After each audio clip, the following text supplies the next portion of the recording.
You walk into the room, your dog looks at you, then looks away, and for half a second you think, that's literally me. Did I do something wrong? That moment hits harder than people admit. Because when it feels like your dog is distant, it doesn't feel like rejection from an animal. It feels personal. I want to start there, because I've been there too. And if you've ever wondered whether your dog might be holding something against you, you're not alone.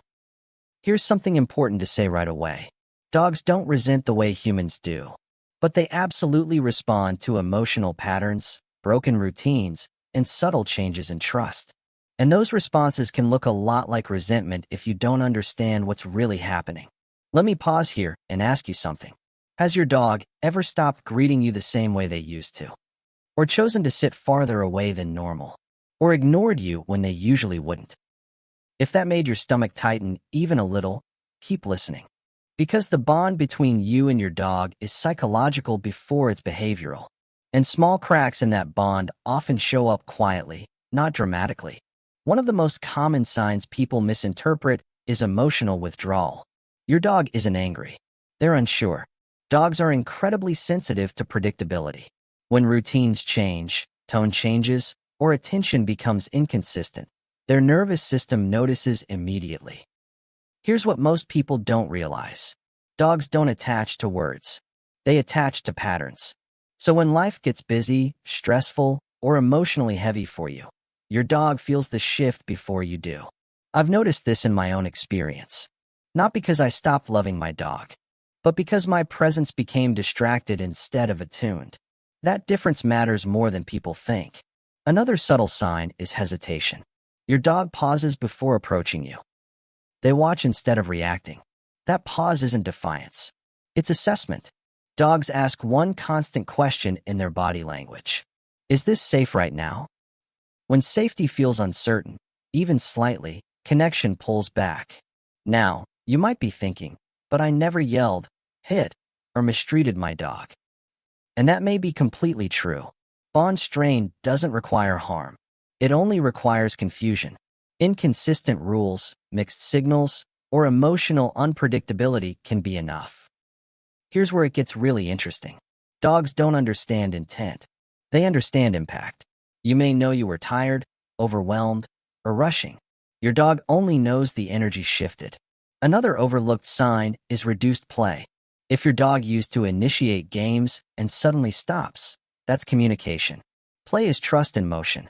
When play decreases, safety or connection usually has too. Let me stop here for a second and speak directly to you. This does not mean you are a bad owner. It means you are human, and your dog is responding honestly to the environment you're sharing. Avoidance is another misunderstood signal. Your dog choosing another room, sleeping farther away, or disengaging during normally bonding moments. That's not punishment. That's regulation. Dogs self-regulate by creating distance when they feel overwhelmed or uncertain. And here's the emotional part people don't like to hear. Dogs mirror our internal state more than our actions. If your nervous system is constantly stressed, rushed, or emotionally unavailable, your dog adapts to that reality.